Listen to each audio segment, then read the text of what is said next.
Collector గారు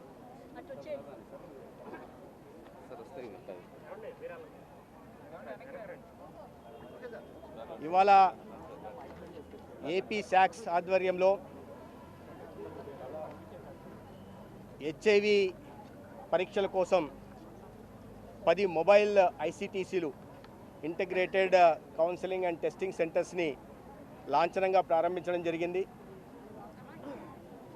ఇప్పటికే రాష్ట్రంలో 1600 పైగా ఐసిటిసిలు ఉంటే సుదూర ప్రాంతాల్లో ఉన్నవారికి, గిరిజన ప్రాంతాల్లో ఉన్నవారికి,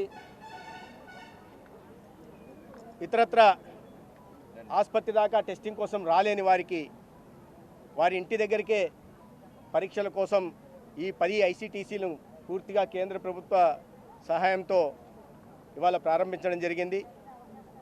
దాదాపు 3,60,00,000 ఈ నాన్ రికరింగ్ ఎక్స్పెండిచరే కాకుండా వీటిపైన సంవత్సరానికి 1,10,00,000తో అంటే కౌన్సిలరు, దాంట్లోనే ఒక ల్యాబ్ టెక్నీషియను, ఒక అటెండెంటు, ఈ స్టాఫ్తో కూడా ఈ మొబైల్ ఐసిటిసిల్ని ప్రారంభించడం జరిగింది. ఇవాళ రాష్ట్రంలో 2,22,000 మంది హెచ్ఐవి బారిన పడిన రోగగ్రస్తులు ఉన్నారు. వారికి అనేక సెంటర్లలో, ఏఆర్టీ సెంటర్లలో వైద్య సేవాన్ని అందిస్తున్నాం. ఉచితంగా యాంటీ రెట్రోవైరల్ డ్రగ్స్ను కూడా రాష్ట్ర ప్రభుత్వం అందిస్తూ ఉంది. అయితే ప్రజల్లో అవగాహన కలిగించాల్సిన అవసరం ఉంది.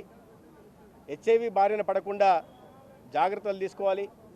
ఒకవైపు ఈ అవగాహన కార్యక్రమాలు నిర్వహిస్తూనే ఇంటింటి దగ్గరికి వెళ్ళి పరీక్షలు చేసి కొత్తగా ఎవరన్నా బారిన పడున్నారా గుర్తించే ప్రయత్నం కూడా రాష్ట్ర ప్రభుత్వం చేస్తూ ఉంది.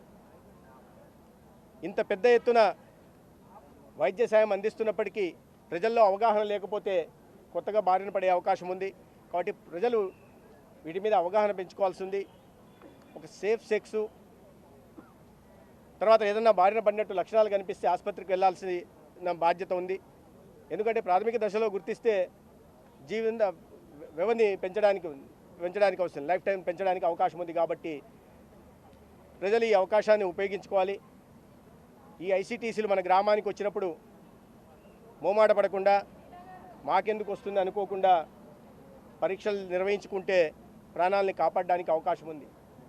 రాష్ట్ర ప్రభుత్వం అన్ని రకాల సహాయం అందిస్తూనే ఈ హెచ్ఐవి బారిన పడిన వారికి ప్రత్యేకంగా 6 నెలల పాటు ఏఆర్టీ సెంటర్లో ఎక్కడైతే వైద్య సేవాన్ని అందిస్తున్నామో, ఉచితంగా మందులు ఇస్తున్నామో, అక్కడ 6 నెలల పాటు హెచ్ఐవి బారిన పడిన వారు కంటిన్యూస్గా ట్రీట్మెంట్ తీసుకుంటే ఆటోమేటిక్గా వారి పెన్షన్ కూడా అర్హులవుతారు. 4,000 రూపాయల పెన్షన్ కూడా వస్తుంది.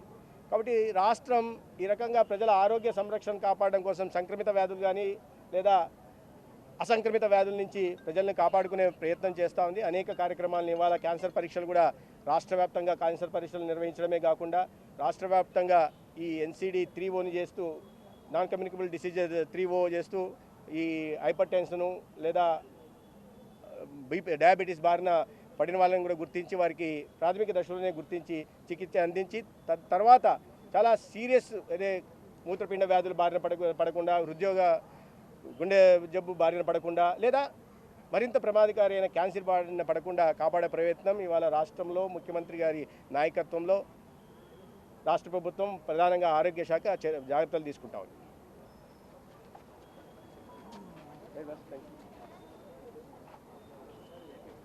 స్టూడెంట్స్ నుంచి వాయిస్ తీసుకుంటారు.